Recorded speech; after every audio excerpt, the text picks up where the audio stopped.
Good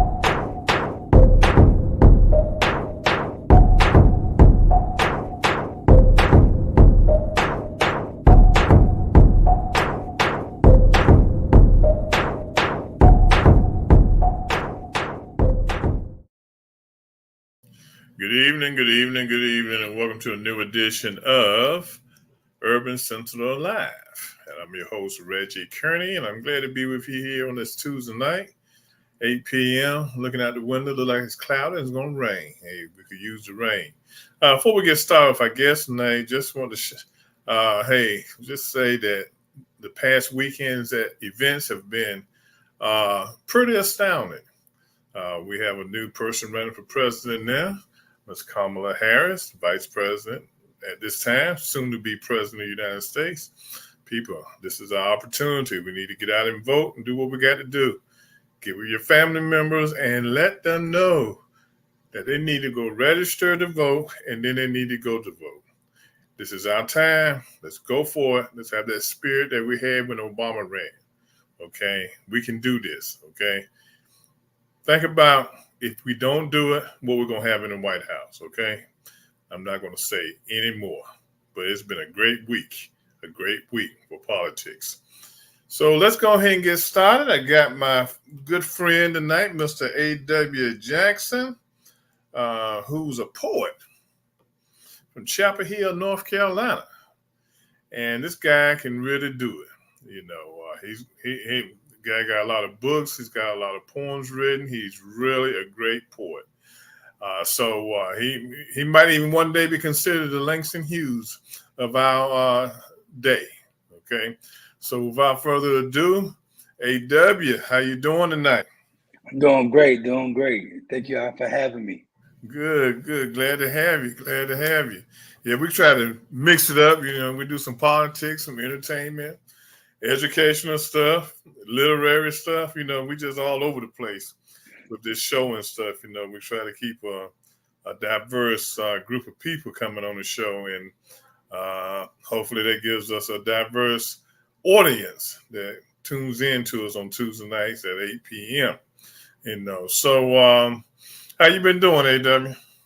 I've been good, trying to stay cool. This heat been unbearable everywhere, it seems like. Yes, it has. Last week was a killer, was it? I tell you, week before last. But you know, I can do the 80s and the low 90s. I'm fine with that. I don't have to have the hundreds, okay, or the high 90s. I definitely don't need to have that. You know. So as I was stating earlier, you're from Chapel Hill, North Carolina, correct? So I moved here. I migrated here for a job opportunity. I'm originally from Maryland. Okay. Waldorf to be exact. Okay. So then you migrated to the great city of Chapel Hill. Yes, sir. Nothing wrong with it. Chapel Hill's a nice city, like I told you earlier. You know, I'm from North Carolina, the great state of North Carolina. Well, I ain't gonna say the great state, the state of North Carolina, because it's got its issues too right now, you know. But I grew up there when things were different. Okay, I grew up there when things were different. So, you know, y'all got some work to do down there. But we're gonna talk about poetry tonight. So, tell me about how did you get into being a poet? Yeah, so I've been writing like my entire life. I would say it started early elementary school.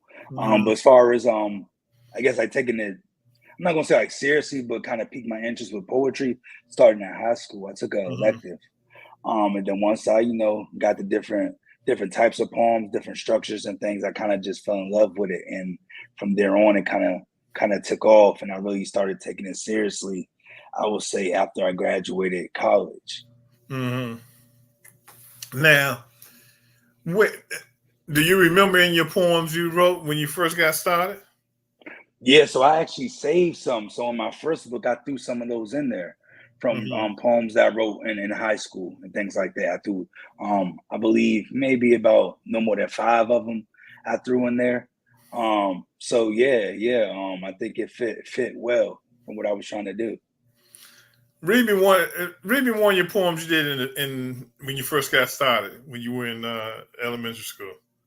Okay, let me go ahead and get this book. Okay. I got it in my first book actually. Um, this one's titled William Thoughts, right here, Uh and huh. I designed the covers Oh, myself okay. as Good. well. Good. Let me see which one.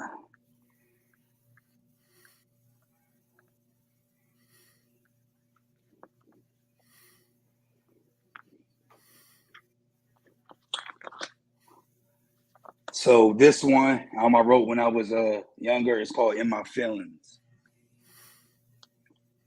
Deserted on an island, isolated from snow. Nowhere to plant my seeds in order to grow. No nutrition, no sunlight, no water to feel my pain. Mentally in my head, I'm going insane. No one will get it nor understand my struggles. These same struggles causes me to put up this bubble, trying to protect myself from this predictable emotions. No, wait, let me stay focused. Hmm. That was good. How old were you when you wrote that now? So high school, so I would say 17, 18. Oh, okay. Okay. Good. Good. Good. Good. Good. Good. So, what kind of advice during that time did your English teachers give you? So funny story is I feel like the world, everything comes full circle, right? Um I was in high school. I think I was in ninth grade, I believe. Um, and one of my teachers said, I think he should, be in honors English. And told my mom, and then she thought it'd be great for me. So I did a year in honors English, and then one of my teachers, I was struggling a little bit. It was just the adjustment, I would say. And then she kind of I wouldn't say she was trying to get me out of the class, but that's kind Hmm. of what it was. But then if your parents, could side with the school and say, no, my child needs to be here and, tell them why, then they'll keep you. So long story short, I never really struggled in English after that. It's always been like a strong suit of mine. Um, Honestly, I almost see how I didn't even go to a performing arts school. I would say to write. I just chose a different route, not really thinking, and everything just came back full circle. I would say, to my life now. Hmm. Hmm. Hmm. Okay. Now, what motivated you? What motivated you and turned you on to wanting to write poetry when you were in high school? What spot? What? How did you get that flame? Yeah, just the creativity, what you can do with it. There's so many avenues, so many lanes that you can do. You can talk about anything, and for a lot, I guess a lot of time in my life, I felt like I didn't really have a voice, and people kind of shoot me away. Really, they didn't really Hmm. care. So I think this is my voice and the way I know how to get people's attention. Okay, good, good, good, good, good. Okay, so you got started with it in high school and continued on with it. So when you attended college, correct? Correct. Okay, so when you got in college, what kept you going with the poetry in college, and what did you major in college? Yeah, yeah. So I actually my first school I went to was St. Andrews, which is in Laurinburg. Hmm. And I was there for 2 years and then transferred to Belmont Abbey outside of Charlotte.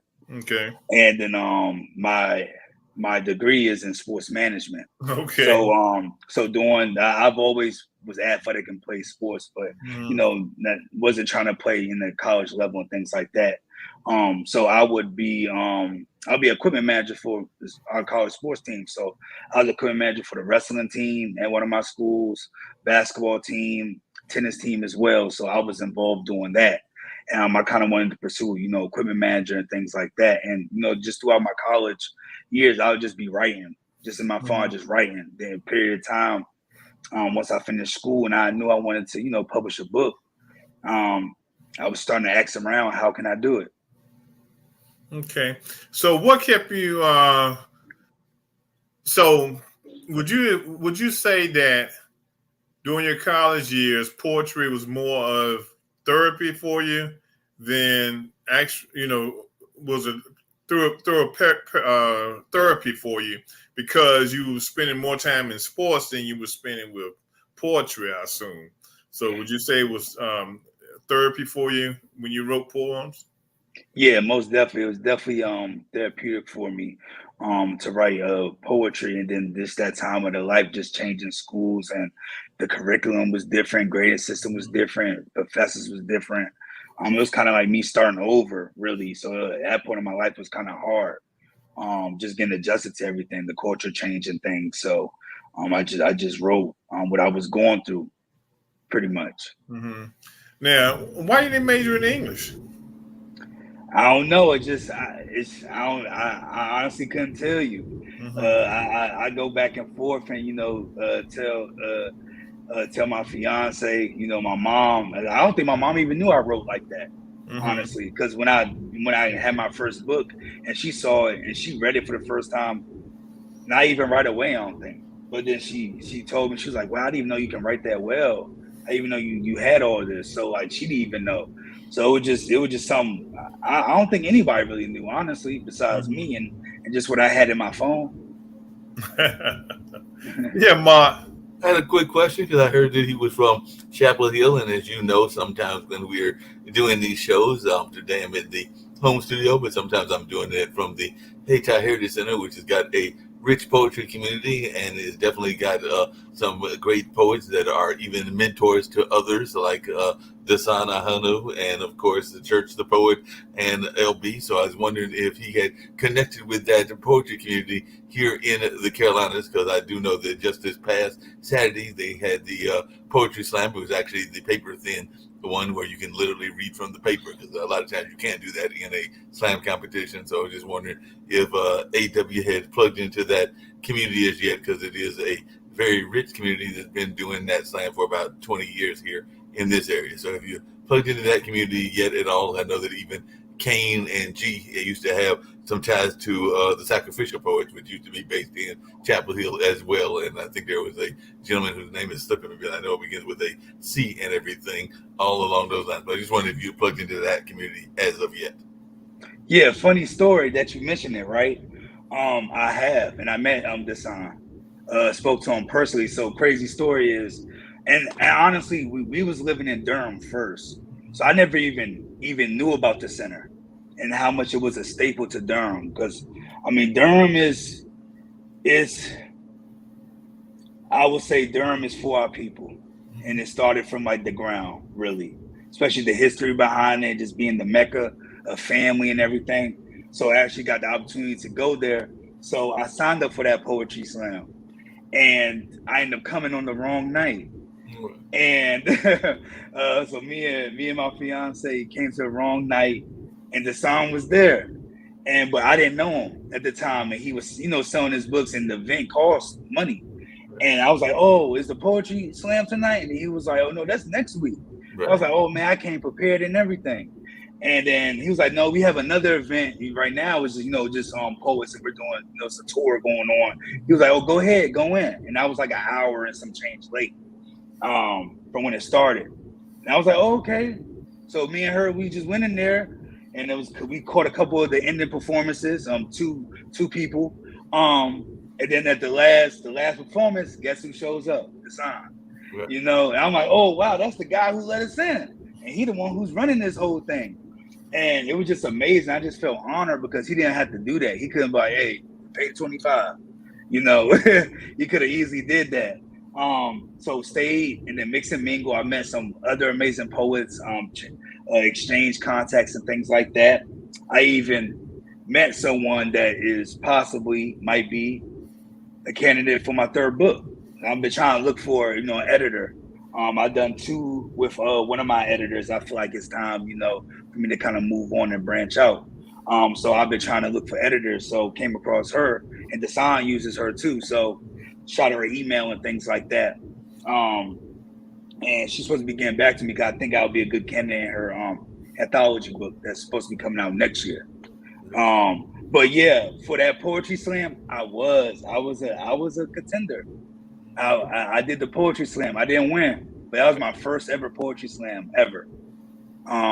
So it was nerve wracking, and and God is always, testing us. I pick number one to go because it's random. The order that you pick to go, I will be number one to start us off, right? So that was just nerve-wracking in itself. But I'm just happy that I got to get out there, got to show people what I can do, and just and see what the responses was. Yep, definitely. A lot of times those responses are very interesting, and particularly a slam poetry and everything. I don't know if Reggie could handle that because you get judged by the contestants, and sometimes, as Dasan likes to say, there are those East German judges and the South Korean judges that can be a little bit harsh and all along those lines because sometimes they are randomly picked individuals from the audience, and some of them are a little bit harder than others. So it definitely can be difficult. So the fact that you came out there and got through your fears is a good thing, and all along those lines. Before I pop off and everything and let Reggie continue the interview, what advice would you give to folks that are thinking about getting into poetry or are worried about that whole notion of the imposter syndrome? Because we do know that a lot of us creatives can face that imposter syndrome, and it can be very problematic where we can be our own worst critics and everything. So I was just wondering, how do you deal with that, and how did you deal with that as a performer? Yeah. So I would just say you have to tune a lot of people out, honestly, and focus on, the bigger picture, what you're doing it for. And as we know, a lot of the greats, they don't get the recognition until, they're gone. So, and we know people, when it comes to popularity and things, people gravitate toward that quickly. So it takes a while to build a following and a fan base and things. So you just have to stay with it and be consistent and persistent, honestly, and just keep going. And then the right people will come along and they'll notice. Yeah. I'm going to turn it back over to you. I'm thinking of that editor that you might have run into, because I know she's been helping Dasan in their poetry. Might have been Jess Everhart, if I'm thinking correctly, because I know that Jess has been doing a lot of work in helping him with his book and a number of other things as well. But I'm going to turn it back over to you and Reggie. I do got a question for Reggie about politics in North Carolina, but I'll get back to that toward the end. Okay. So how long did it take you to write your first book? So honestly, it was probably over a course of 10 years, really. Oh man. Because I was just writing, so I really wasn't thinking about like putting in a book per se until after. So it took me I would say over a decade. Then my second book took less than a year easily.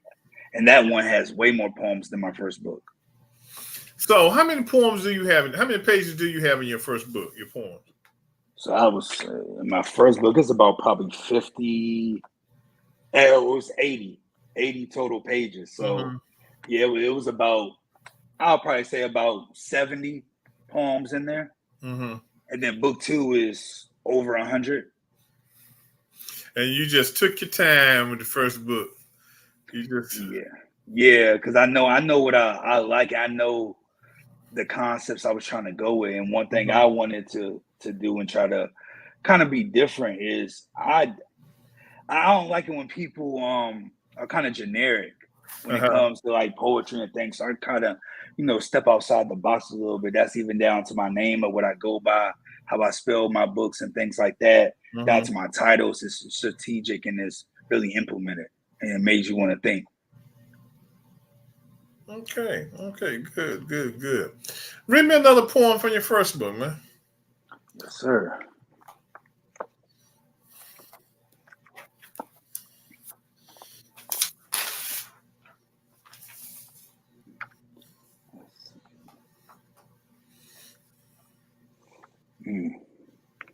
This one's called Million Man March.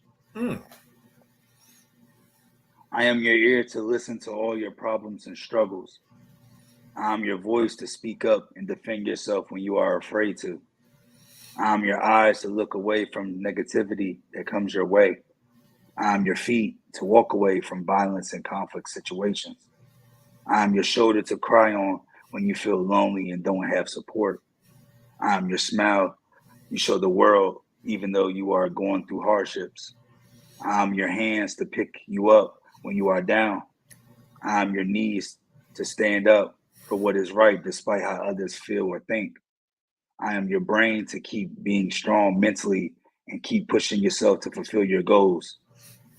I am a Black man. Oh, okay, man. That's good. That's good for this day and time.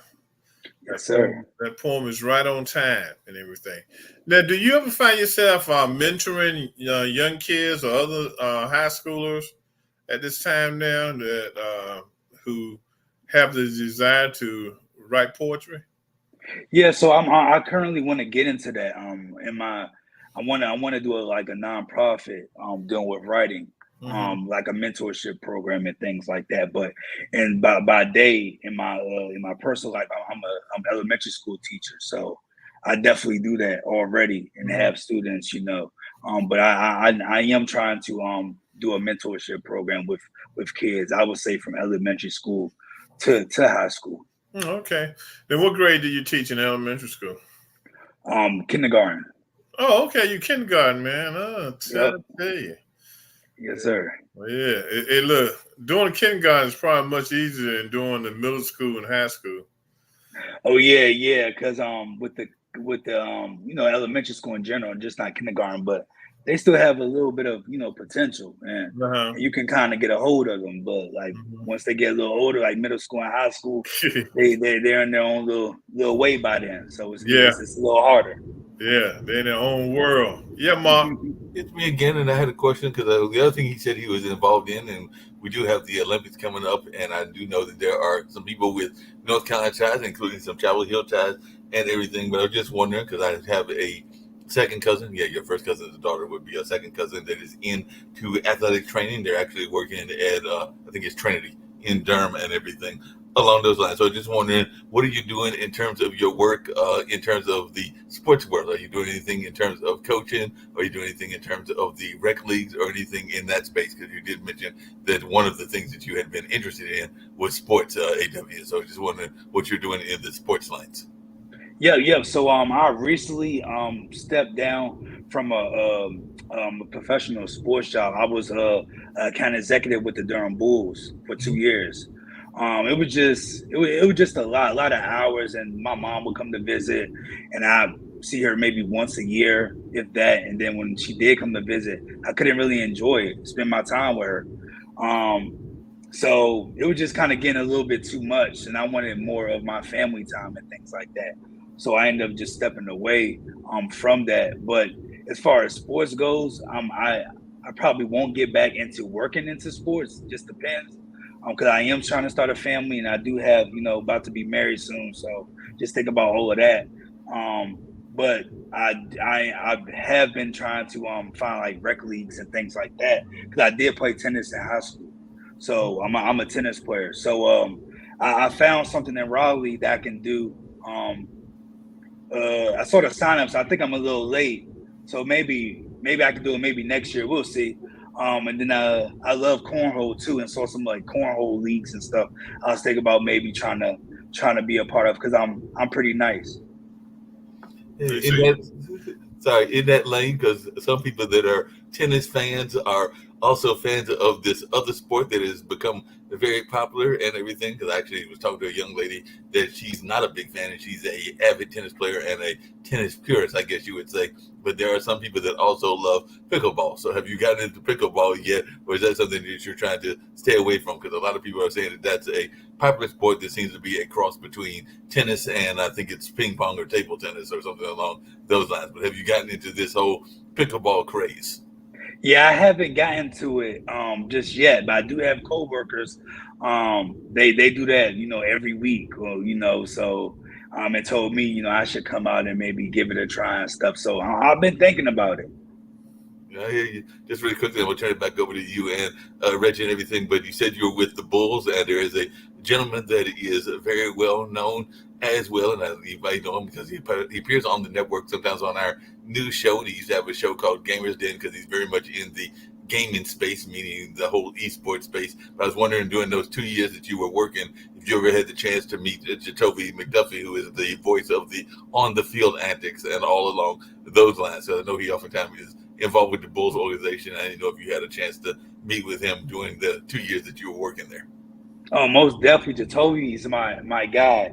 He was a pleasure to work with, especially helping me with my clients that need to get up on the field and involved with the different games on the field and stuff. He did a great job with that.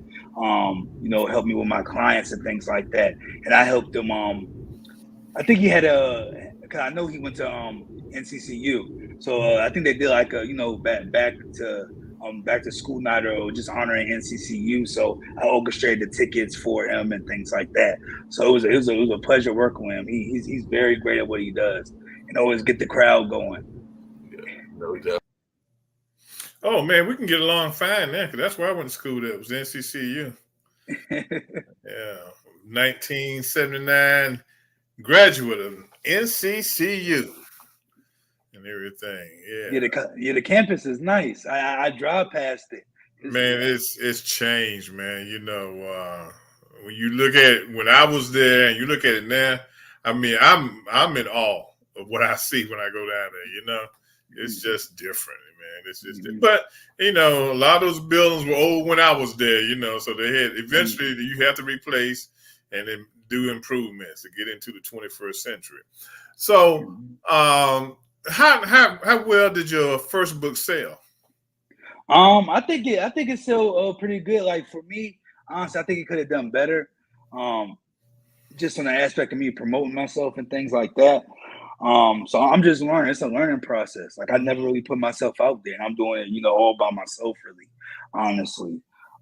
So it's a learning process. But I've gotten great responses on it. Great responses on it. One of the teachers, because I was a teacher and I'm in Maryland as well. She can't wait for my third book. She always message me and say, "I can't wait till your third book come out. I'm waiting." So she loves all my work. No, that's good. That is great. That is great. So is the first book on Amazon? Yep. The first and second book is on Amazon. If you look up A.W. Jackson, then it'll pop right up.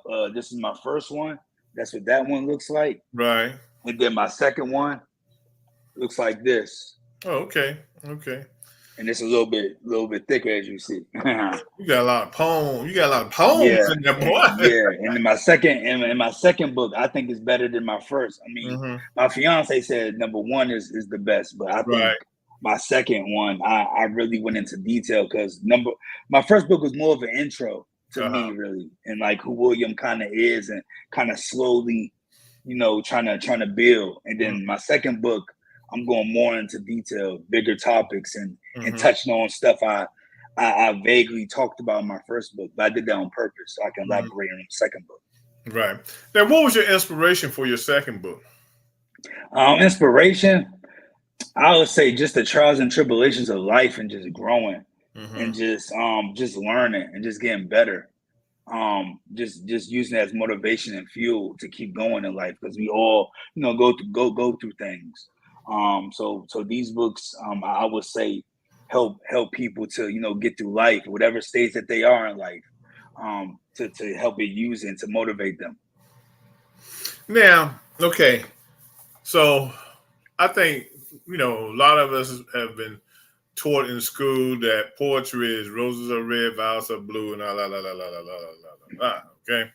Now, when you hear poetry today, and for years, okay, you don't hear that rhythm, okay. You might hear that syncopation, but you don't hear that rhythm. So, how the style of poetry today is much different than probably what you would teach a kindergartner or something like that, okay, or even teach in the middle school and probably high school. So how do you take it and you put it into the context of it sounding like a poem? Yeah. So the flow, that's what I'm talking about. How do you get that flow, that poetic flow? Yeah, I mean, I think it just all depends on like my topic of really what I'm talking about. I think it just happens like naturally because I write a lot of free verse poems. So I really don't have no length. Some of them are short. I got a couple of line poems. It's like heavy punchliners that'll hit you. I got long poems, like 2-3 pages length. So it kind of just all depends. And I think just the emotion of how you're saying and what you're saying kind of sets the tone for it to be a poem. Now, how would you get how were you able to get a 2 to 3 page poem? Yeah, I was just going, just writing, Mm-hmm. and whatever was in my head, just kept going and just kept going, and then I got 2 pages. Mm-hmm. So it just certain ones it's like that, but for the most part, I would say most of my poetry is like 1 page at least, or a little shorter than that. Okay. Now I know because you're in the business of developing poetry books and making money and things of that nature. Now, do you copyright each poem, or you just copyright the book itself that the poem is in? I copyright the book itself. Um, I thought about copywriting just selected poems, especially when I know ones I feel like they're gonna blow up eventually later in life. Cause I got some poems I feel like they can easily win different contests and things like Mm-hmm. that. I actually recently won a contest with Kwame Alexander. I just won that recently.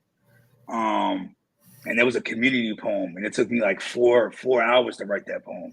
Mm-hmm. So like stuff like that, I'm thinking about it. Mm-hmm. Okay. Okay. Now, read me a couple poems from your new book.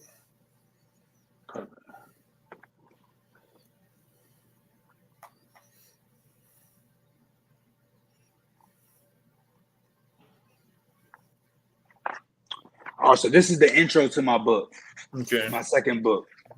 It's called William's Muse. You are now entering the Museum of Memories. Remember, no pictures. At each exhibit, you will see important artifacts that's worth more than any amount of currency. As you look on the right, you can see William's heart. See how plump and bright red it is. If you look closely, it's still pumping, full of life, but just a shallow heartbeat. And do you see that big rip down the middle of, sorry, and do you see the big rip down the middle of bandages trying to put it back together? Fascinating. Let's go a little further. If you look on the left over here, you'll see William's eyeglasses. Look how unique looking they are, filled with different colors with black and blue spectacles on them. Can I try them on? As the man says, about to grab them off the display stand. No, you may not, says the tour guide. These glasses are sacred and powerful. I wonder what beautiful things William saw through these lenses. Let's keep going on this journey, shall we? Follow me.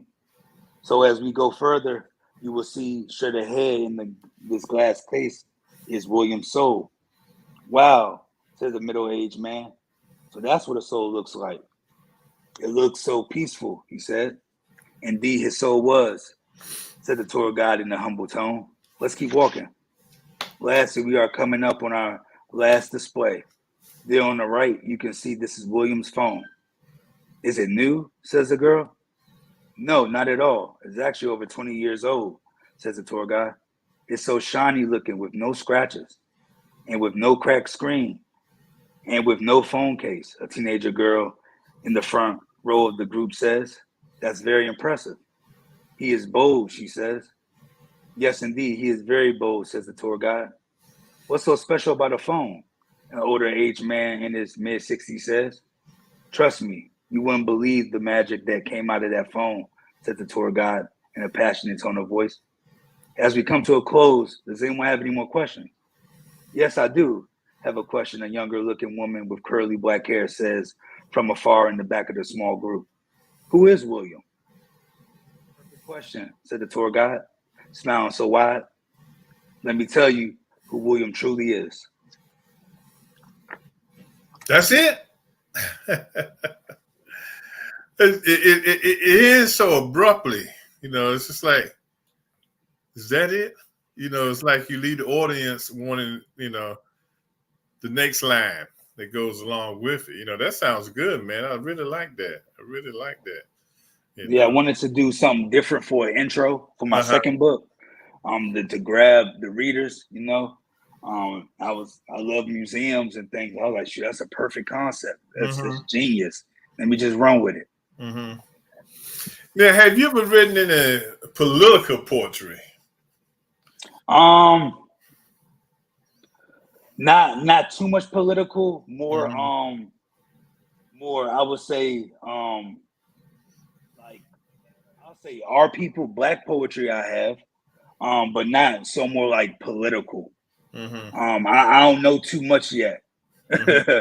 So once I really explore and really learn, I think that will be a thing later in life. Because I mean I do like politics and things like that. I'm just uncertain about a lot of things.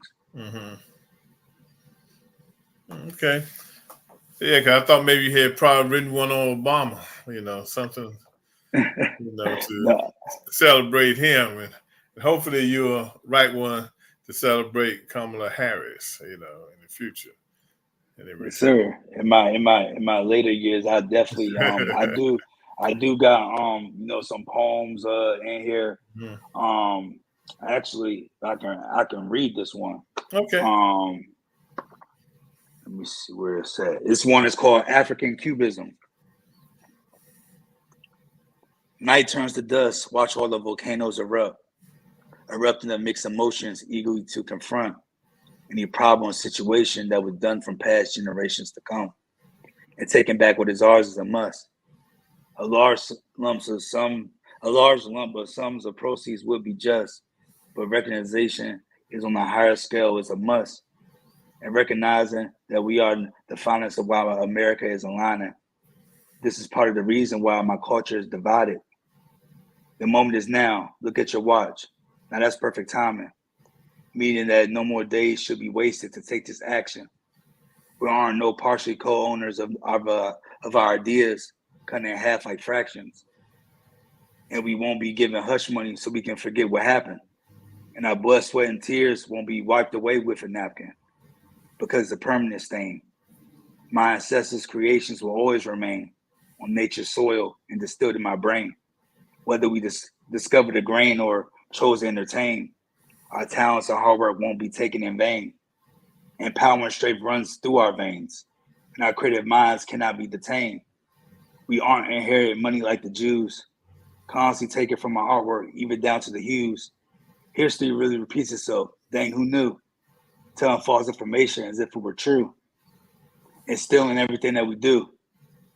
Damn, Picasso, not you too. Good, man. Good. I like that. I like that. I like that. Seems like you're well versed in writing poetry. You know. Yes, sir. I try to, hit different topics. Like for me, I'm gonna be real with you all. Um, I really don't like erotica poetry and things like that. Like I'm not that type of person. Like I'm more private with my stuff. Mhm. So that kind of even inspires me to write. Other than that, I have wrote erotica poems, a couple of them just to test my water, see if I can do it, just cause.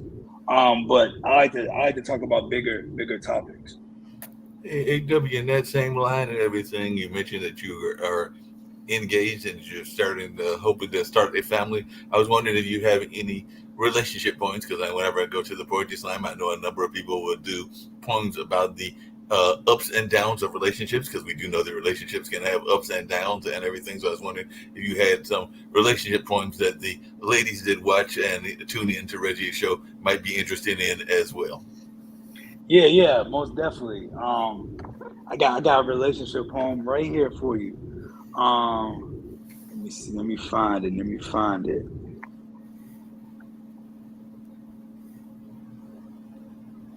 It's called Secret Admirer. I want to fall in love with a poet that's as creative as me, that sees beauty in my words, sentences, metaphors, and similes.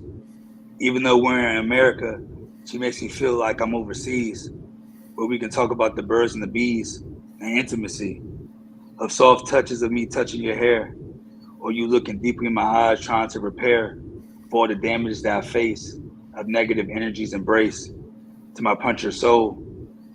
But she will bring me back to life with her neo soul. I'm memorized by her style, smile, and smell. She would give me the motivation and energy to have the stamina to run for miles and miles and miles. And if you checked her USB flash drive, she would have me saved in her files of a folder that's named Walking Child. Because the conversations we have are so intellectual, it causes her to be wet. I get her engines running in double time Corvette. I put that high pressure on her, dripping down her body. She sweats because I challenge her mindset. Yeah, that's good. That's good. That's good. You have all the women storming the stage, man, on your table when you read that. And funny story about that poem, right? I wrote that years ago. I wrote it a while ago, and I spoke into to existence. And shortly after, I met my fiance, and she's a poet as well. She writes, does all that. Did she hear that poem? Hear you reading that poem, or you just you met her and you both identified that y'all were poets? We both identified that we was poets. She even wrote poems previously, speaking to existence what type of man that she wanted, and it was me. Same characteristics she spoke even in high school. But the characteristics she wanted in a man, like on her list was a teacher. Oh, okay. That's me. So it's very fascinating when you speak things into existence. Hey, AW, in that same line and everything, sometimes people will say, and I'd love to hear Reggie's thoughts about this as well, because I can't remember if his wife is in the same line or not, but I have heard some people say that it is easy to get together with somebody that is a fellow creative, and then I've heard other people say that they would rather get together if they're a creative with a doctor or a lawyer or somebody that is in a totally different field. So it sounds like you and your fiance are fellow creatives, but how difficult is it to be with somebody that's a creative? And like I said, I don't know if Reggie's wife is a fellow media person or not. I can't remember that or not. But how difficult is it to be with somebody that is of similar skills and similar interests? It's not difficult at all. She has many interests, but I guess life be lifing, as we say. So I'm trying to get her back into the swing of things to be more creative and do things, whether it be painting, whether it be writing, different things like that. But I mean, she loves my work, and honestly, she is probably one of the few people that can really depict my poems and literally say what it means, like what it's trying to say, what the tone it was. And when I first met her, I was just reading my stuff to her, and she was loving it.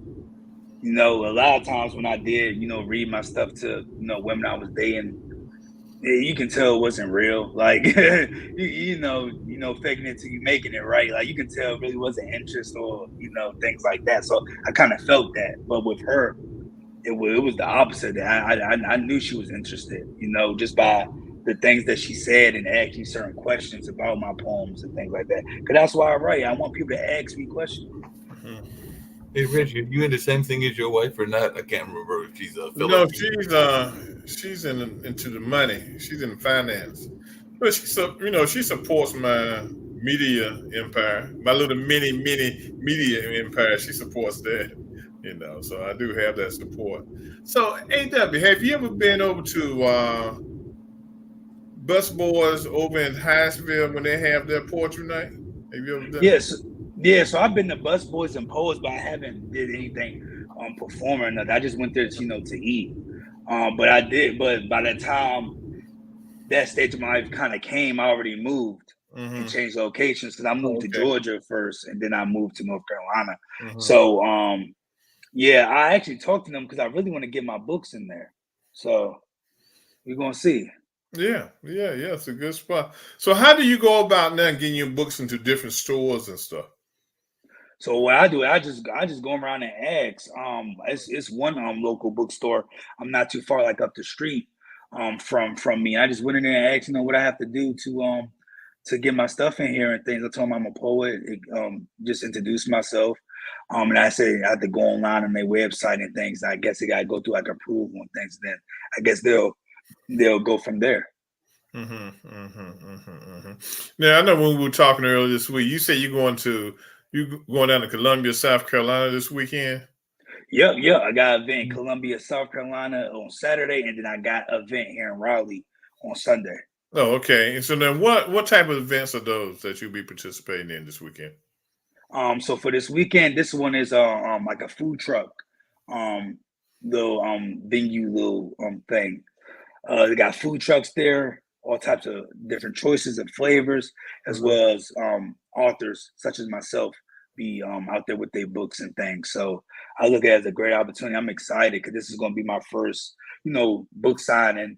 That's kind of on a much larger scale because the ones that I recently did sell my book. My first one was they was hosting this book in Wilkesboro. I don't know if you're familiar with that, in the mountains in North Yeah. Carolina, but they it was at a winery, nice winery. I honestly maybe wanted to revisit and have something like that for, like, when we get married and things, because the venue it's just so nice. But that was their first event having that, so they was kind of testing the waters. So it really wasn't much, foot traffic through there. It was about, I would say, about 9 of us authors there selling, and it was good. I made connections and things like that. A couple of authors actually bought my book, actually, because they found it enjoyable. So. And then my second one I did book signing, I was at a vegan restaurant, and it was just me in there. So I would just, whoever came in the restaurant, I talk to them and things. So it wasn't that, too much of foot traffic. It was more foot traffic than my first event at the winery, but I believe this event is going to be a whole lot better and a whole lot more people. So it's a perfect time I get to talk to people, and then tell them what I do. So you haven't been down to the book and author event down in Daytona Beach yet, have you? No, I have not. My mentor told me about it. Yonder, he told me about it. Yeah, and I seen that he went, I believe. Yeah. Eventually, I'm gonna do stuff like that. I saw one that I wanted to do in Oklahoma City, but I'm probably not gonna be able to do it. But it's definitely gonna be on my radar for next year because they have like panels where you can pitch your book to different editors and things like that. So it's a great opportunity because I know my book's going to be picked up by anybody. My third book got picked up actually by editor. A company called Pegasus picked it up. Oh, okay. But I didn't go with them. I wanted something a little bit better. So. Yeah, because I'm thinking about having one in the fall. Actually, I'm trying to put it together now, trying to have a event, hopefully in the fall, so I'm working on it now, for this area, for the DC area. Oh yeah, if you do get it up and running, let me know. I'll come back. Yeah. So I'm definitely thinking about just trying to find a location, not have a whole lot of expenses, basically be opportunity for authors to come in and rent a table, probably some panel discussions and things of that nature, So, are you going down at all? Because I know there are a number of poets that will be there, and it's just down the road from us here in Durham and Chapel Hill. But are you going down to Winston-Salem? This is the year of the International Black Theater Festival because they changed the name. It used to be the National Black Theater Festival, but it'll be starting on this coming Monday. And I know they have the Midnight Poetry Slam, and there's a number of other opportunities for poets and would-be actors to perform. So I was just wondering, are you going down there at all a week from yesterday? So it'll be on this coming Monday and everything, that it'll start and run, I think, for the entire week going into the early part of August and everything. So I was wondering if you'd heard about that and if you're going down there. I have not heard about that. I have to, go ahead and do my research and start digging and looking. Because I love Winston-Salem. Me and my fiance went there recently, actually. And that, like, just me mingling and meeting people. And I came across a gentleman where they have it's like a newspaper company. I think it's called like 53 Pages or something like that, So I was just going there just curious. And they publish authors' books for free. No expenses, no nothing. I was like, how do I do that? How do I get my book? Well, I'm not spending my money, Then he was like, you gotta get yourself out there and have build a fan base, submit your work into newspapers, things like that. So that's what I've been doing. I've been submitting my things into newspapers and get myself out there. So you basically need the accolades and proof that that you're gonna sell some books, that you got following, and then they'll do it for free. And then he showed me a couple of the people that he worked with, poem books that they just published, and he gave me a couple of them. So that was really nice of him. Yeah, that festival's been going on for a number of years. There have been the founder, Larry Leon Hamlin, passed away, and his wife has also since passed, but they are keeping it running. And like I said, it started off national, but it's always had a international flavor. And I do know that they do the Midnight Poetry Slam. I actually talked to Desan, and he said he might be heading down there. He's just trying to figure out what day he's going down there and everything. But yeah, and Garland Thompson Jr., who his father started the Reader's Theater before he passed and everything, is still keeping that Reader's Theater going, which is works in progress in the theatrical realm and all along those lines. So it'll be a worthwhile event to go if you can find a way to get down there, because a number of people are there. Tamara Tooney, who played one of the roles in one of the police dramas, as well as Clifton Davis, are the co-chairs this year, because they always have entertainment co-chairs and all along those lines. So it's some big names that'll be there, and you might want to check it out and everything. This will be my last time popping out, but the question I was going to ask you, Reggie, is just really quickly, and I know getting away from the poetry, but just really quickly, they're talking about Kamala's vice president, and a name that's being thrown out there is our own governor here in North Carolina, Roy Cooper, along with Josh Shapiro up there in Pennsylvania, Gretchen Whitmer in Michigan, and a number of others. So I just wondering your take on that, and who do you think it will be? And does Roy Cooper stand a chance of being the vice president? And maybe of AW wants to jump in that as well. I know he says he's not that political, but I just wondered your thoughts about this notion of Roy Cooper being the vice president. Very slight chance of Roy being the number 2 pick. It's probably going to be Shapiro out of Pennsylvania, because that's a state she really needs. And Shapiro is probably more like the black version of Wes Moore, the governor of Maryland. Okay, so very articulate, things of that nature. Not saying Roy's not. Roy's a good guy too, but I think she really needs to slow down Pennsylvania. And I think North Carolina would probably flip. I think if people get out and really vote, because I think the Obama effect is going to take place, and I think North Carolina come. But Shapiro, she probably really needs to use him to get Wisconsin, Michigan, and Pennsylvania. I don't know how Southerner would do in Wisconsin and Michigan. Yeah, that's a good question. Just really quickly, then, like I said, I ain't going to pop off and everything. What do you think about the attack ads? Because we do know that a lot of people are going to be looking at the Montel Williams effect, because that was somebody that she dated way back when, as well as Willie Brown, and we're already seeing the attack ads that are bringing out her past and all along those lines. So are those going to continue, and will they have any resonating effect? Because we already know that people are trying to paint her as a opportunist. No, Montel Williams was eons ago. The other guy, eons ago. I mean, everybody knows about it. They did the same thing when Biden picked her to be vice president. They went back on Montel. They went back on the previous mayor of San Francisco. They tied her into all that. Hey, look, she was single. Okay? She wasn't married.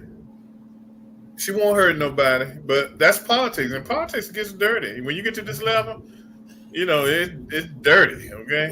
No, they get dirty because they're already getting on her case for not being a natural mother, even though she is a stepmother. And I know that's going to be one of the attacks too, because she doesn't have any kids of her own, even though she's raising the kids that she has from her husband as a stepmother and everything. But I'm sure that's going to be part of the attack, as either as if she has never birthed any children of her own. Well, I'm not voting for her past or her present. I'm voting for the future. Okay. Yep, exactly. And that's what most people are doing. Okay, so Republicans, when they can't find nothing else, they go down low and get dirty and bring up stuff where they think is dirty.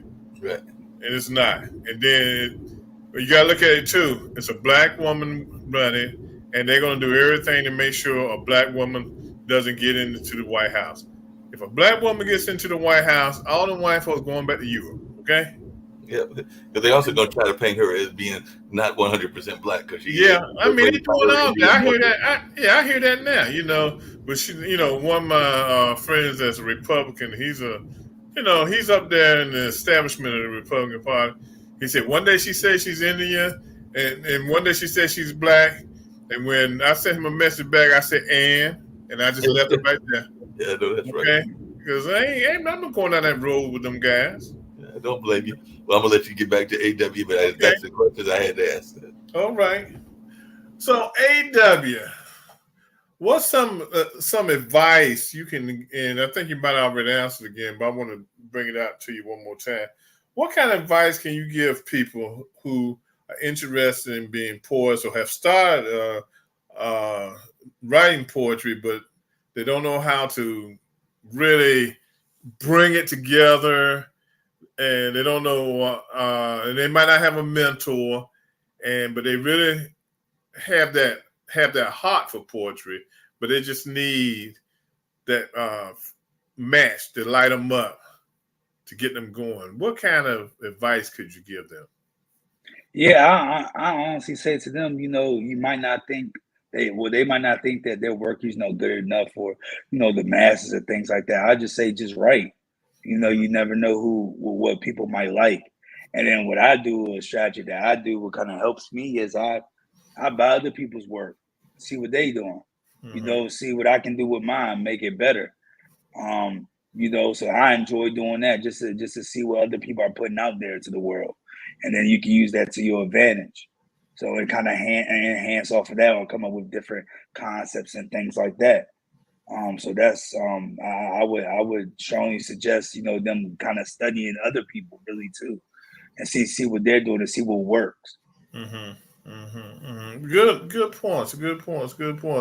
And what advice would you give them when it comes to picking someone to publish your book? Don't let anyone publish your book. Just anybody. For me, I only publish with people out that I know that they see my vision and where I'm going. Anybody can just take your money. You know what I mean? They have to have a connection with you, really, and that's kind of where I go. So always get someone that's going to really support you and believe in you, and not just take your money. And it's costly. You put a lot of money into it to publish books, so that's another thing as well too. So be mindful of calling different people, getting price points and things like that. I would say do that as well.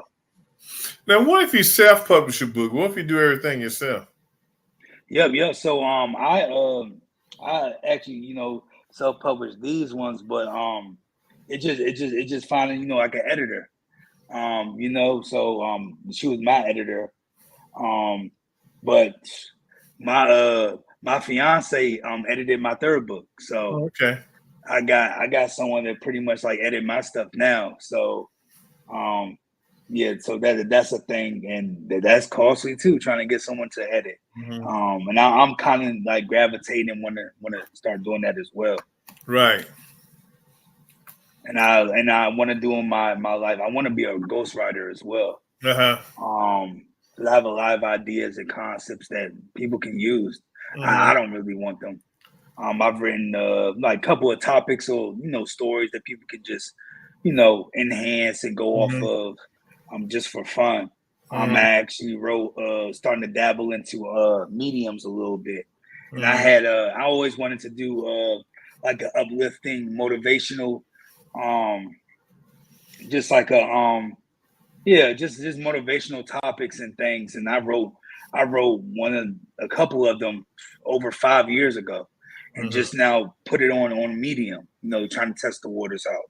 So like I said, it's endless opportunities with this writing. It could take you in places and rooms that you never dream of. Right. I'm currently dabbling into music. I'm producing now. And just making beats and things like that. First it was my own personal game, because I started doing a poetry album that I produced the whole thing and I finished it. So and I started making beats in December of last year, and now I have over 200 beats easy. So just testing the waters, just being creative and doing anything and everything. Excuse me. Just being an artist. That's all you're doing. Yes, sir. You're just using your artistic flavors to get it done. That's good. Well, to my listeners and my viewers, been chopping it up with A.W. Jackson tonight, who's a poet. The young man has some good stuff out there. You need to go out there and purchase his books. The 2 books he has out, they're on Amazon. Like he said earlier, just put his name in the search engine, A.W. Jackson. You see it pop up. You know how I am. We got to support our own. We got to get out there and make it happen for this young man. Support him, please. How much are your books, A.W.? So they're only $20. Okay, guys, $20. You spend $20 on lottery tickets. and they're available on ebook if Okay. more digital is your thing. Okay, so support this young man with your lottery tickets for this week. Okay, we spend money on frivolous stuff. Spend money on this young man and push him along as a poet. Because, like I said, he might be the Langston Hughes of today. So support him and get it out. So I want to thank everybody for being with us tonight on the Urban Sentinel Live Show.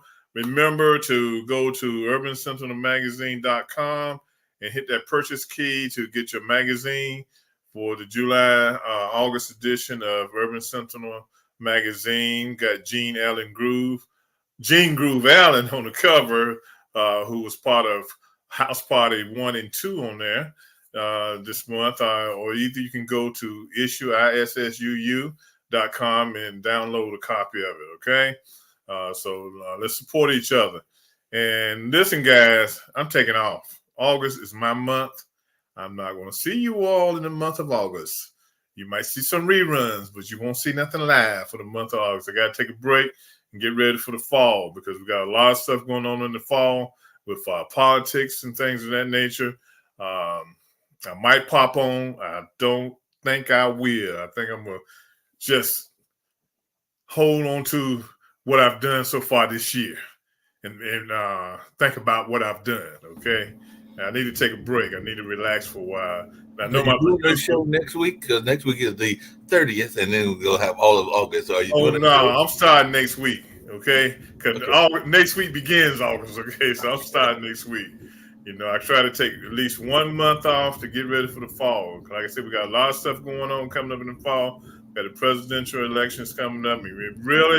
My friends, we really got to push this election. Talk to your family members. You don't have to go talk to everyone. Make sure your family is taken care of first. Make sure you have talked to your family members about registering to vote, and then in November, get them out to vote, okay? Don't worry about Pookie and Dookie and all the boys.